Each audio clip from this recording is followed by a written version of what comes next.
भगवान श्री कृष्ण ने कहा, हे पांडुनंदन, अब मैं तुम्हें वर्तनी एकादशी का व्रत का महात्म्य सुनाता हूँ, सुनिए। वैशाख के कृष्ण पक्ष की एकादशी का नाम वर्तनी एकादशी है।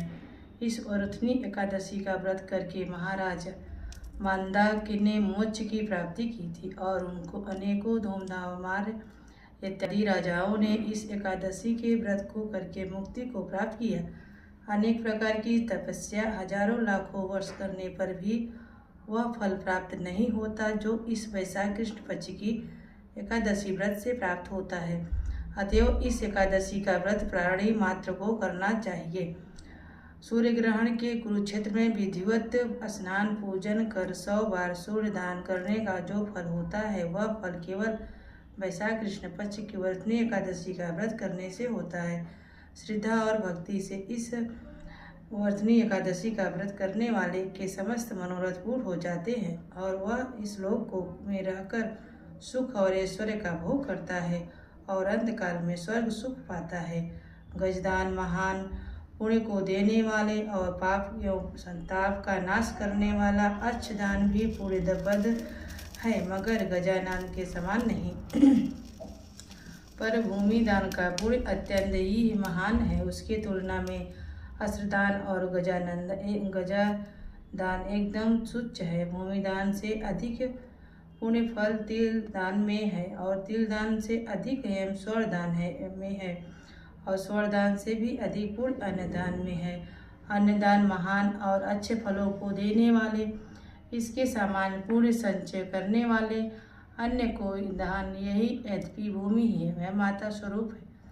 यही सब पदार्थों को उत्पन्न कर जगत का पालन करती हैं और यही देवता दैत्य यक्ष गंधर्व एवं मनुष्यों को पालन वाली, तथापि इससे भी अधिक और महान पुण्य अन्नदान में है, क्योंकि इसे भूखी आत्मा संतुष्ट होती और आशीर्वाद देती है। इस दान अद्यापि पृथ्वी पर सर्वोपरि है, तथापि कन्यादान से इससे भी अधिक पुण्यप्रद और मनोरथ को पूर्ण करने वाला, मगर अन्नदान और कन्यादान में से भी श्रेष्ठ विद्यादान है। यह दान धर्म, अर्थ, काम और मोक्ष को देने वाला वैशाख मास के कृष्ण पक्ष की वर्तनी नाम की एकादशी का व्रत करने वाला को सभी पूरे फल अनायास ही प्राप्त हो जाते हैं। शास्त्रों ने बताया कि जो दुष्ट मंद बुद्धि मनुष्य कन्या बेचकर धन प्राप्त करते हैं, वह महान पापी होते हैं। वह अनेक जन्म जन्मांतरों तक नरक में वास कर अंत में विडाल योनि में जन्म पाते हैं।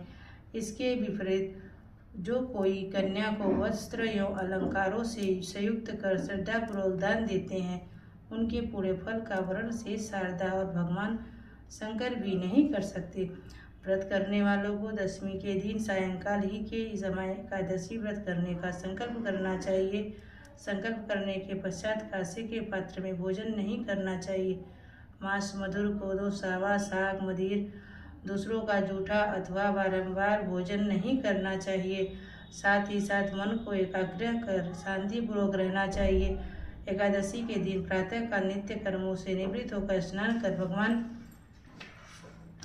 का पूजन एवं भजन करना चाहिए। किसी प्रकार के बुरे भाव को मन में आने देना चाहिए। ऐसे कुत्सित कार्य, जुआ, चोरी, झूठ बोलना तथा मैथुन इत्यादि न करना चाहिए।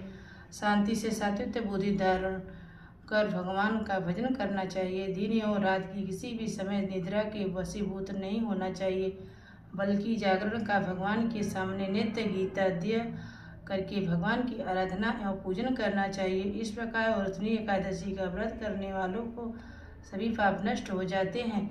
इस कथा के पढ़ने और सुनने वालों को हजारों गोदान का फल होता है और अंत में विष्णु लोक की प्राप्ति होती है।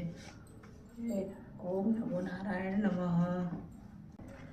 ओम जय जगदीश हरे, प्रभु जय जगदीश हरे। भक्त जनों के संग क्षण में दूर गए।